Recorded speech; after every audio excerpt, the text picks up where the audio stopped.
Hi, welcome to my kitchen. Today I'm making puffy, fluffy mallows. Today we're making puffy, fluffy mallows, also known as marshmallows. So this is what you'll need. A little bit of vanilla, 1.5 cups of sugar, 3 packets of gelatins, 1 cup of corn syrup, half a cup of cold water on top of the corn syrup, half a cup of cold water in your mixer, a little bit of salt, and a little bit of love. So we're gonna take these 3 packets of unflavored gelatin, and just go ahead and put them in the half cup of cold water in your mixer to start blooming them. Blooming is when the gelatin activates and starts gelatinizing. All right, keep going.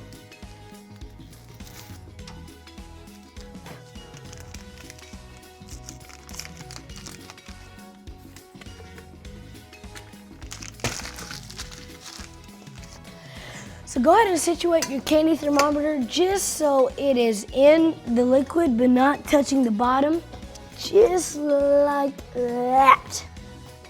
So go ahead and put your cornstarch and water mixture to the saucepan. All right, this is where the spatula comes in handy. Do not waste as much of this stuff as you can. I know it's sticky, but try your best to get it all out, okay? Then we're gonna add our 1.5 cups of sugar, all right, and our half a teaspoon of salt. This is one of the few instances where I measure my salt because you do not want to get too much. Just sprinkle it in like that. Make sure you get all that sugar out of the bottom. Now go ahead and put the spurs to it at medium-low heat and let this thing dissolve. All right, it's supposed to reach 240 degrees on your candy thermometer. You try not to burn this, so stir constantly.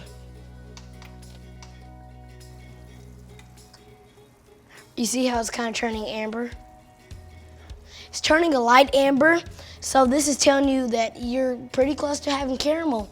So if something goes wrong, like you leave for a few minutes, it's over 250, just continue on coasting up until you get about 350, and add some cream and a little bit of butter and you'll have caramel.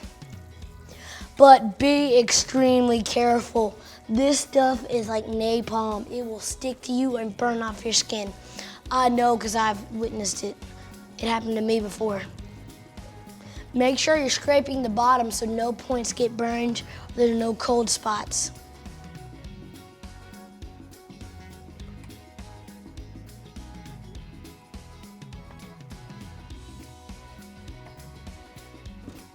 All right, folks, it's done, so we gotta act fast. Cut off your heat, take out your thermometer, take it off the heat, and then add it to this gelatin, okay? Be careful, it's hot, okay?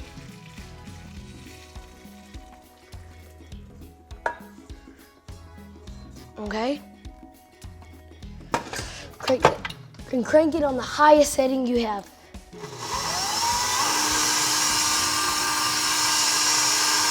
So let this mix for about 15 minutes or until it turns white and fluffy.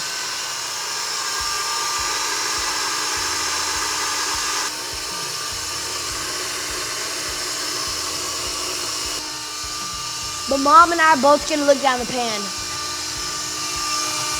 As the sugar mixture cools, the gelatin starts to gelatinize and mix it up.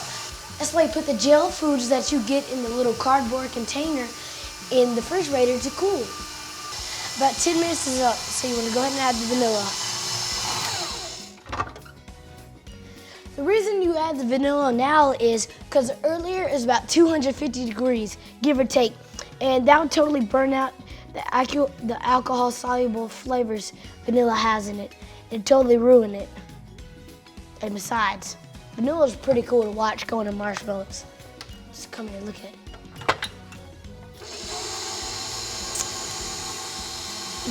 Look at all that fluffy, puffy mallows. Marshmallows. That's a good name. Go ahead and raise the speed to high again and wait for the last 5 to 6 minutes. All right, that looks good. So go ahead and transfer this to a parchment lined pan with a little powdered sugar on the bottom. Go ahead and let this sit overnight with some more powdered sugar on top and let it dry for at least 6 hours. Overnight is best. And this is what they look like after 12 hours of cooling and setting. I'm cutting these with a pizza cutter about 6 or so inches across. And you can mix this up by cutting them even smaller or even larger, depending on how big you want the mallows.